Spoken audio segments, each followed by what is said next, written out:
ইরানের সর্বোচ্চ নেতা আয়াতুল্লাহ আলী খামেনি কি মারা গেছেন? সবারই একটা প্রশ্ন।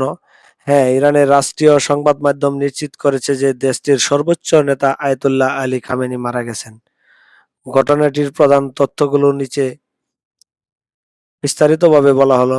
মৃত্যুর সময় গতকাল শনিবার ৮ ফেব্রুয়ারি ২০২৬ সকালে তিনি নিহত হন। কারণ তেহরানের তার কার্যালয়ে যুক্তরাষ্ট্র ও ইসরায়েলের একটি যৌথ বিমান হামলায় তিনি প্রাণ হারান। ঘোষণা: ইরানের সরকারি টেলিভিশন এবং অন্যান্য সংবাদ মাধ্যম আজ ১ মার্চ তার মৃত্যুর খবর প্রচার করেছে। পরবর্তী পদক্ষেপ: তার মৃত্যুতে ইরানের ৪০ দিনের রাষ্ট্রীয় শোক ঘোষণা করা হয়েছে। আয়াতুল্লাহ খামেনি ১৯৮৯ সাল থেকে প্রায় ৩৬ বছর ধরে ইরানের সর্বোচ্চ নেতার দায়িত্বে ছিলেন। বর্তমানে ইরানের সংবিধান অনুযায়ী তার উত্তরসূরি নির্বাচনের প্রক্রিয়া শুরু হয়েছে।